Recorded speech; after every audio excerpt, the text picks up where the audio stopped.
네, 안녕하세요. 오늘은 아동 성심리에 대해서 죄송합니다. 얘기를 할까 합니다.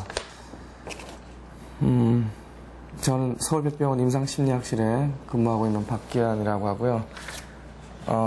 이 아동들도 성장함에 따라서 성에 대해서 관심을 가지게 되고 여러 가지 성행동들을 하게 됩니다. 그래서 많은 부모님들이 아이들을 이 성과 관련되는 그런 부분에 있어서 어떻게 대해야 되고 어떻게 교육시켜야 되는지 나름대로 고심을 하고 또 상당히 곤혹스러워하는 부분도 많으신 것 같은데 우선 오늘 강의를 통해서 주로 이제 프로이드가 얘기하는 아이들의 성 발달이 어떻게 이루어지는지를 이제 좀 이론적으로 설명을 해드리고요. 그리고 이 콜버그라는 학자가 또 사람이 어떤 인지적인 능력이 발달함에 따라서 성과 관련되는 그런 여러 가지 개념들이 정립된다라고 얘기하는 그런 이론들도 좀 소개하고 아이들의 성과 관련되는 교육을 어떻게 좀 시키는 게 좋을까 그런 부분들을 차례대로 얘기를 좀 해나갈까 합니다.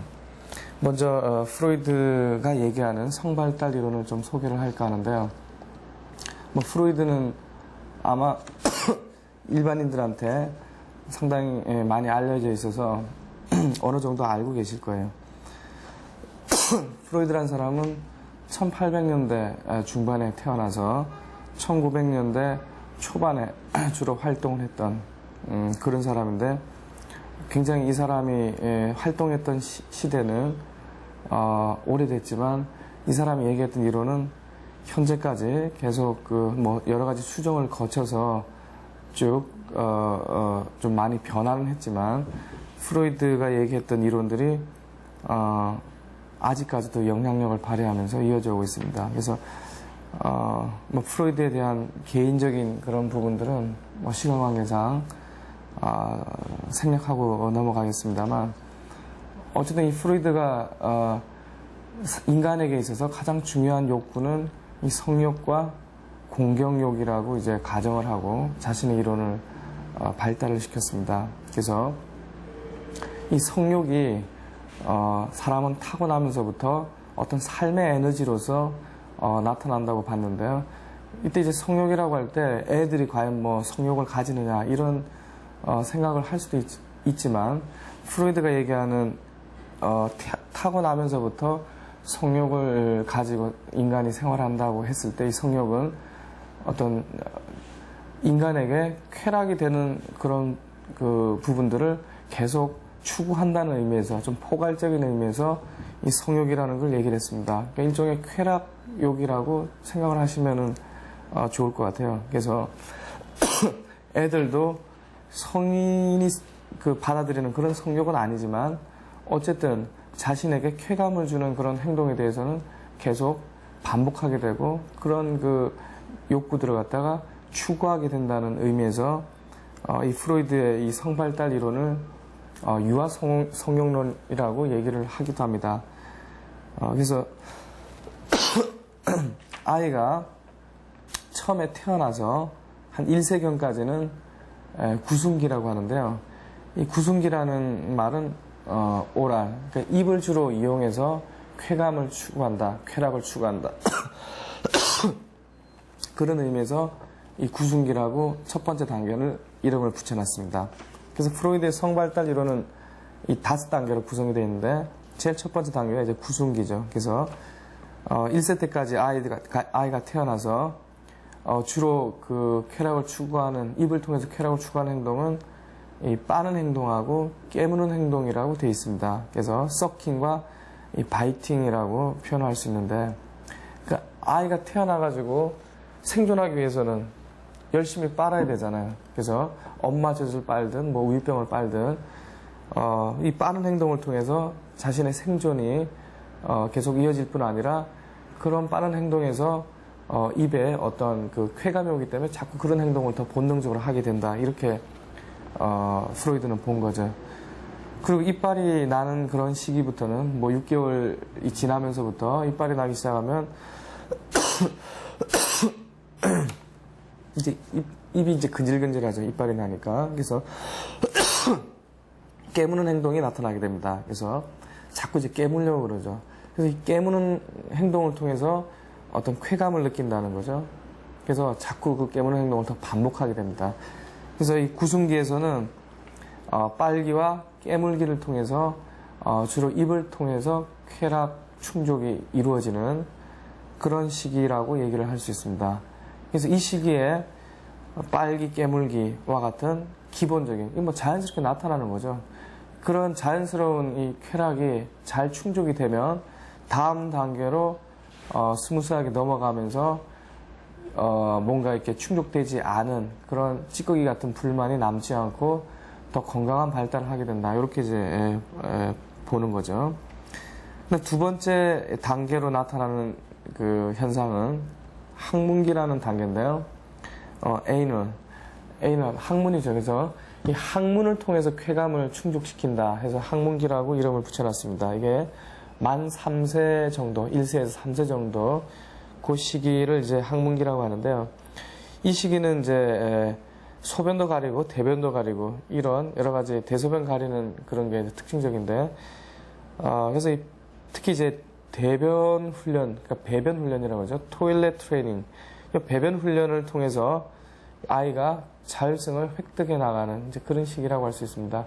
근데 이 시기에 그 아이하고 부모하고 이제 마찰이 많이 일어나는 이제 그런 시기라고도 할 수 있습니다. 그 애는 자기 마음대로 대변을 뭐 장소든 시간이든 그렇게 자기가 하고 싶어 하는데 엄마 입장에서는 이제 그 훈련을 시키고 싶어 하죠. 제 장소, 그다음에 딱 그 제 시간에 맞춰가지고 이 배변을 볼 수 있도록 훈련을 시키는 과정에서 이제 마찰이 일어납니다.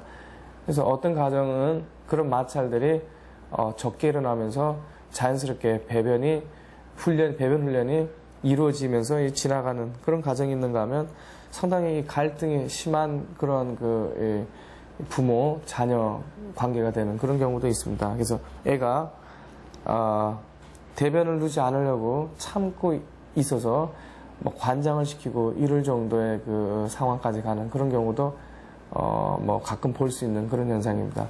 이때 이제 아이는 대변을, 그러니까 그 전까지는 구순기에서는 부모가 보살펴 줘야지만 자기가 생존할 수 있고 자신의 자율권을 그 확인할 수 있는 그런 기회가 없었는데 이 항문기에 들었으면 뭔가 자기 마음대로 할 수 있는 어떤 거, 그게 바로 자기 신체에서 생성되고 배출할 수 있는 그런 뭐 소변, 대변 이런 거죠. 이런 게 자기 마음대로 할 수 있다라는 그런 느낌을, 그러니까 자기가 조절해서 되더라라는 걸 통해서 자율성을 획득하는 건데 이제 외부의 간섭이 따르는 거죠. 엄마, 아빠가, 특히 이제 엄마가 어떻게 해라라고 이렇게 외부 간섭이 오면서 자기 자율권과 외부 간섭 간의 갈등, 이렇게 이제 볼 수가 있습니다. 그래서 그 대변을 참고 있는 아이 같은 경우는 흔히 그 홀딩하고 있다, 뭐 이렇게 표현하기도 하는데, 홀딩, 보유하고 있는 거죠, 자기 속에서. 이건 내 거니까 내 마음대로 할 거야 라는 그런 의미가 있다고들 이제 해석을 합니다. 그래서 그런 경우에 엄마가 저기 빨리 대변을 보라고 하면 할수록 더 아이는 이제 강하게 반항하는 어떤 형태의 그런 의미가 들어 있을 수 있다라고 이제 얘기하기도 하는데, 어쨌든 이런 그 항문 기관을 통해서 이 쾌락을 충족하는 그런 시기가 이 항문기고, 앞에 구순기에서 설명한 것과 마찬가지로 이 항문기에서도 이 쾌락 충족이 잘 이루어지면 스무스하게 다음 단계로 넘어가는데, 그렇지 못할 때 그런 그 불만족스러운 부분들이 계속 성인기가 되어서까지도 성격 형성에 영향을 미친다, 이런 식으로 얘기를 하고 있습니다. 프로이드가 주장을 하는 그런 부분이죠. 이 항문기의 과제가 이제 넘어서게 되면 남근기라는 단계, 세 번째 단계가 이제 나타나게 되는데요. 이때 이제 만 4세, 3세경부터 뭐 만 6세경 정도까지 걸쳐서 나타나는 그런 현상이라고 할 수 있는데, 흔히 뭐 미운 7살이라고 얘기하는데 요새는 뭐 미운 4살 뭐 이렇게 뭐 좀 나이가 어려졌잖아요. 그래서 아이들이 반항하는 시기가 이제 오게 되는데 주로 이 남근기 때 그런 그 반항하는 행동들이 나타나게 됩니다.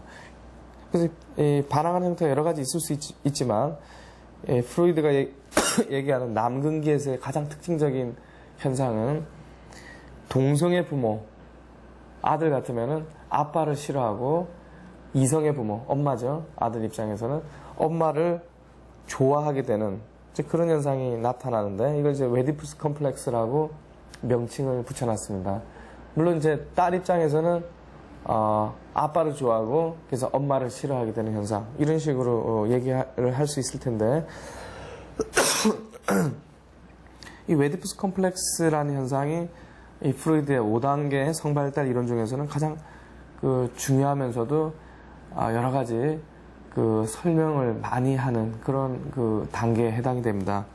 그래서 아이들한테 여러 가지 성적인 갈등이 많이 일어나는 시기, 아주 중요한 시기라고 얘기를 할 수가 있겠죠. 그러면 좀 흑판을 이용해서 좀 설명을 하면서 그 얘기를 더 드리도록 하겠습니다. 네. 세 번째 단계, 웨디푸스 컴플렉스라는 현상이 특징적이라고 그랬는데요.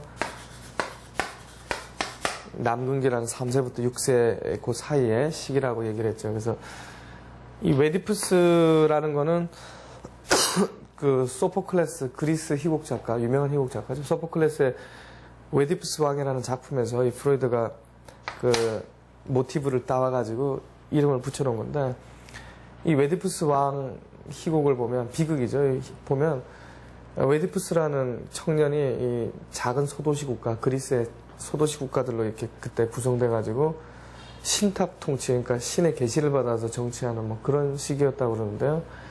이 웨디푸스라는 애가 태어났는데 그러니까 아빠를 죽이고 엄마랑 결혼할 그 저주받은 운명을 타고났다라는 그런 계시 때문에 결국 그 아버지에 의해서 버림을 받게 되죠. 죽이라고 했는데 신하가 죽이질 못하고 그냥 숲속에 버려놨는데 우연히 옆나라 신하에 의해서 그 구해져가지고 그 나라 왕이 또 애가 없어가지고요. 그 나라에 가서 왕자로 성장을 하게 됩니다. 그래서 잘 성장했는데 그 나라의 그 신탁에서도 그 아빠를 죽이고 엄마랑 결혼할 그런 운명을 타고난 사람이다. 라는 게 나오니까 그걸 이제 신하들끼리 얘기하는 걸 웨디푸스가 듣게 되고 고민을 하게 돼요. 나는 전혀 그럴 의사가 없는데 신의 계시라고 한다면 나도 모르는 사이에 그런 행동을 하게 될지 모르지 않겠느냐 해서 아예 보따리 싸질머지고 부모 곁을 떠나는 그런 그 결단을 하게 됩니다. 그래서 방랑의 길을 떠나는데 결국 방랑의 길을 떠나는 나라가 이 옆 나라로 오면서 자기가 태어난 나라로 이제 오게 되죠. 그래서 이 태어난 나라로 와서 여행을 하는 중에 그 나라에 뭐 스핑크스라는 괴물이 나타나서 지나가는 사람들을 다 잡아먹고 뭐 이러는 상황에서 그 나라 왕이 테베국의 왕이죠. 웨디푸스의 친아버지 저 평상복으로 시찰하러 나와가지고 신하 몇 명 데리고요. 돌아다니다가 숲속에서 이 웨디푸스하고 부딪혀가지고 시비가 붙어서 싸움이 일어나게 됩니다. 이 웨디푸스는 뭐 누군지도 모르고 싸움이 붙어가지고 싸우다가 다 그러니까 살인을 하게 되죠. 그쪽 그 왕을 비롯해서 신하들. 그래서 그때 이 친부가 죽게 돼요. 웨디푸스의 친부가. 웨디푸스는 누군지도 모르고 살인을 한 건데, 그리고 그 왕은 시찰을 나가서 돌아오질 않고 계속 스핑크스는 저 사람들을 갖다가 잡아먹고 그러는 상황이 되니까 결국 스핑크스를 물리쳐주는 사람한테 이 나라의 왕 자리를 주겠다 뭐 이런 그 공고를 붙이게 되고 웨디푸스가 지나가다가 그 스핑크스를 이제 물리치게 돼요. 스핑크스는 이제 본의 아니게 그 나라 왕이 되고 그래서 그 왕비하고도 이제 결혼하게 되고 그 왕비가 원래 자기 친어머니가 되죠. 모르는 상태에서 그런 일들이 벌어지게 돼요. 그래서 그 웨디푸스가 굉장히 현명하고 그 용감한 그런 왕으로서 통치를 참 잘 해나갔는데 이제 그때까지는 굉장히 잘 살아간 거죠. 아무 문제가 없었죠. 근데 이제 옆나라 신하가 이렇게 건너오면서 우리 왕자가 이 옆나라에 왕을 하고 있으니까 뭐 이렇게 저렇게 그 나라 신하하고 옆 나라 신하하고 얘기를 하다 보니까 이 웨디푸스가 그 탄생했던 그런 그 비밀들이 다 드러나게 됩니다. 웨디푸스가 듣다 보니까 뭐 정말 황당한 그런 상황이 되는 거죠. 아버지를 자기가 죽였었고 예전에 같이 살고 있는 왕비는 자기 어머니다, 친어머니다. 그래서 그 얘기를 옆에서 듣고 있던 그 왕비는 친어머니죠. 목을 매달아서 뭐 자살하는 그런 일이 벌어지게 되고, 그 왕비하고 사이에서 딸이 있어요. 그래서 그 엄마하고 사이에서 딸이 있는 거죠. 그 웨디푸스는 이 저주받은 세상을 보지 않겠다 해서 자기 혁뒤로 이제 두 눈을 찌르고 장님이 된 상태로 자기 딸 손잡고 이렇게 방랑한 길을 떠나는 걸로 뭐 그 작품은 이제 막을 내리는 건데, 프로이드가 보기에는 그 작품에서는 웨디푸스가 의도하지 않은 상태에서 아버지를 죽이고 어머니하고 결혼해서 사는 그런 내용으로 구성이 되어 있습니다. 근데 이제 프로이드가 여러 가지 신화나 혹은 설화의 내용을 볼 때 흔히 일반적으로 사람들이 터부시하는, 금기시하는 그런 내용들이 표현이 많이 되고 있다는 거죠. 그건 바꿔서 얘기하면 인간 내면에 무의식 속에 이렇게 잠겨 있는 그런 그 욕망, 욕구들이 어떤 신화의 형태로 표출된 게 아니냐라고 해석을 하게 되고요. 그래서 인간 내면에는 이성의 부모를 동경하고 좋아하고 동성의 부모를 경쟁의 상대로 받아들이는 이제 그런 기본적인 욕구가 나타나게 된다라고 이 프로이드는 설명을 합니다. 그게 이제 웨디푸스 컴플렉스라는 현상이죠. 그래서 아들을 기준으로 해서 얘기를 드리면요, 그 아들이 낭은기에 들어와서 엄마가 계속 뭐 그 이전부터 젖도 주고 보살펴주고 해왔지만 또 이제 성장하면서 이 엄마가 꼭 뭐 성인의 어떤 감정에서 이성이라기보다는 어쨌든 본능적으로 이성에 대한 그 엄마를 좋아하게 되는 그런 감정이 나타나는데, 자꾸 그 엄마하고 자기 사이를 방해하는 사람이 나타나는 게 이제 아빠라는 거죠. 그래서 이 아빠에 대해서 굉장히 싫어하는 그런 감정, 좀 그 어떤 이론적인 용어로 얘기한다면 적대감, 분노감, 이런 걸 이제 가지게 돼서 아버지를 이제 경쟁 상대로 생각을 하게 되죠.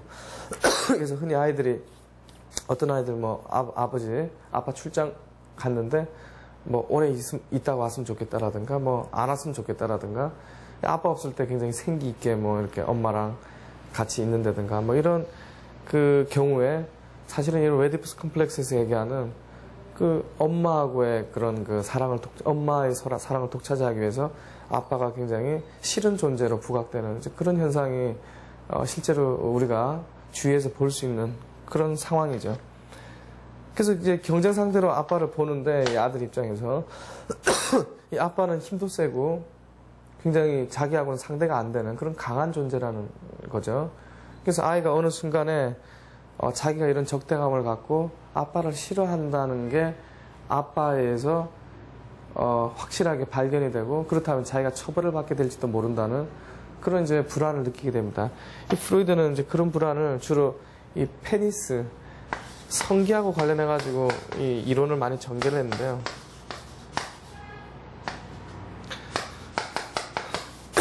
캐스트레이션 앵자이어티라고 해서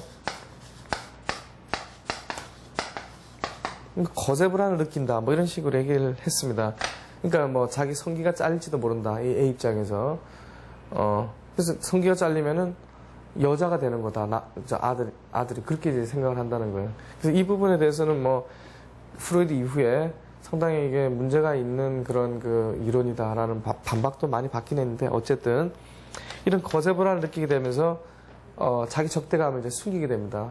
그 아빠 싫어한다는 게 드러났을 때 자기가 어떤 해를 입을지도 모르고 벌을 받을지도 모른다는 그런 두려움이 나타나는 거니까 그걸 이제 없애야 되겠죠. 적대감을 안 보여야 되겠죠.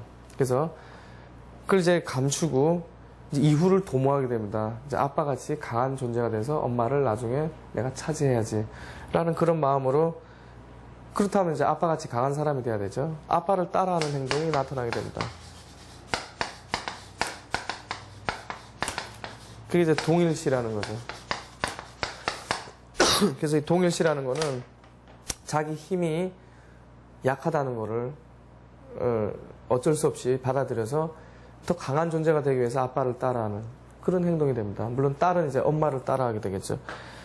그래서 아빠가 하는 여러 가지 행동들, 뭐 화장품을 바른다든가, 뭐 아니면은 뭐 운동을 한다든가 이런 그 행동들을 따라하면서 남자로서의 성 역할을 좀 더 분명하게 배워나가는 그런 시기가 됩니다. 그래서 이 웨디프스 컴플렉스라는 거는 뭐 이상한 현상이 아니에요. 누구나 다 겪고 지나가는 자연스러운 현상인데 이게 잘 극복이 돼서 동일시 과정으로 들어가고 그래서 자기 성에 적합한 그런 역할들을 배워나가는 그런 과정으로 지나가게 되면 상당히 정상적으로 건강하게 이렇게 지나가는 그런 그 과정이 된다고 얘기를 할 수가 있습니다.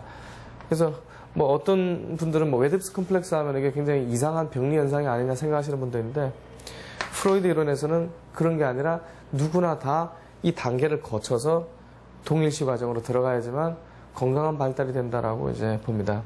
그래서 애들이 요 반항하는 시기에 말이에요. 뭐 아빠 싫어, 엄마 싫어 이러면서 어떤 특정 그 부모의 이성의 부모겠죠. 부모에게 이렇게 집착하는 그런 행동. 이게 결코 이상한 게 아니라 자연스럽게 나타나는 어떤 그 일시적인 그런 현상이라고 볼 수 있는 거죠.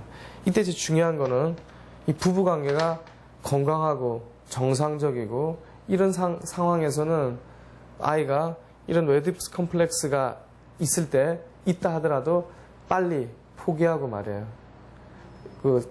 강한 그런 동성애 부모를 이제 동일시하기 위해서 성 역할을 갖다가 이렇게 배워나가는, 받아들이는 그런 과정으로 빨리 들어가는데 이 부부관계가 나쁘다든가 해서 어떤 그 부모의 역할이 균형 있게 되어 있지 않은 경우에는 아이가 이런 웨디프스 컴플렉스를 통해서 동일시 과정으로 들어가는 게 상당히 힘들어지는 그런 경우가 있습니다. 예를 들어서 아빠가 자기 역할을 제대로 할 수 없는 상황. 예를 들면 엄마가 너무 아이를 과잉보호하면서 아빠는 거의 집에서 뭐 아버지 존재가 별로 중요시되지 않는 뭐 그런 상황이라든가 너무 바빠가지고 집에 전혀 신경을 못 쓴다든가 등등 해서 아버지 역할이 별로 필요치 않은 그런 상황에서는 이 아들 입장에서 말이에요. 뭐 아빠하고 경쟁해야 될 이유가 없잖아요. 항상 엄마하고 같이 이렇게 있을 수 있는 그런 상황이 되니까 이런 웨디프스 컴플렉스가 잘 안 나타날 수 있다는 거죠. 그러면은 동일시로 뭐 들어갈 그게 그 어떤 전제 조건이 안 되는 거죠. 따라서 그 아들은 아빠의 성역할 모델을 갖다가 받아들인 게 아니라 엄마하고의 관계를 통해서 엄마하고 어떤 그 엄마에 대해서 오히려 성역할을 갖다가 동일시하는, 따라서 상당히 여성적이고 의존적이 되는 그런 상황이 될 수가 있습니다. 그래서 건강한 이 부부관계라는 게 일단 기본적으로 상당히 중요한 부분이 되는 거죠. 네. 그래서 세 번째 단계를 거쳐서 이제 네 번째 단계로 들어가는데, 네 번째 단계는 이제 잠재기라고 이름이 붙어 있죠. 이때는 이제 한 6세경부터 사춘기까지 그 시기인데, 이때 이제 학교를 들어가는 나이죠. 뭐 유치원, 초등학교 이렇게 들어가는 나이인데, 이 잠재기라고 이름 붙여져 있는 거는 이 웨디프스 컴플렉스가 있는 남근기 단계가 상당히 이 성적인 욕구 때문에 갈등이 많이 나타나는 그런 시기인데, 여기 이제 동일시 과정으로 들어가면서 잠복을 하게 된다는 거예요, 이 욕구가. 그래서 내면으로 들어가게 되고, 그리고 학교를 또 들어가게 되면서 공부를 하게 되고요. 사회생활이 이제 시작되는 거죠. 공부를 하게 되고 또 친구들이 많아지고 친구들하고 어울리는 그런 시기가 됩니다. 그래서 그 이전에 주로 부모하고 이렇게 관계하면서 나타났던 그런 갈등들이 안으로 들어간다. 그래서 잠재기라고 이름이 붙여져 있습니다. 그래서 주로 동성 친구들, 특히 이제 초등학교 저학년 때 동성 친구들하고 많이 어울려 지내면서 쭉 지내는, 그래서 이 잠재기에 대해서는 뭐 특별히 설명을 많이 하고 있지는 않습니다, 이 프로이드가. 그 다음에 이제 마지막 5단계로 성기기가 있는데, 이건 사춘기 이후 해서 뭐 한 12세 이후 정도를 이제 보는데, 이때는 이제 제2차 성징이 나타나면서 신체적인 변화가 나타나죠. 그리고 그 이전에는 이 성욕이라고 할 때 제가 처음에 얘기했던 것처럼 어떤 쾌락에 대한 욕구다라고 포괄적으로 볼 수 있다고 얘기했는데, 이 성기기에 들었으면 실질적인 성에 대한 관심과 욕구가 증가하게 되고 이성에 대한 접근 행동이 나타나게 된다. 이성 교제를 이제 하려고 그러고 신체적인 접촉을 추구하게 되고 그래서 실질적인 성인의 관점에서의 그런 성적인 욕구들이 나타나고 행동을 하게 되는 이제 그런 단계로 넘어가게 된다는 거죠. 그래서 이 프로이드의 성발달 단계에서는 이 3단계 남근기까지의 이 성발달이 상당히 그 아이가 성인기까지 쭉 성장하는데 굉장히 중요한 발달 단계가 된다. 그래서 한 6, 7세까지의 그 성발달을 상당히 강조를 했습니다. 그래서 여기까지가 이제 그 프로이드가 얘기했던 5단계 성발달 이론을 이제 소개를 해드렸고요.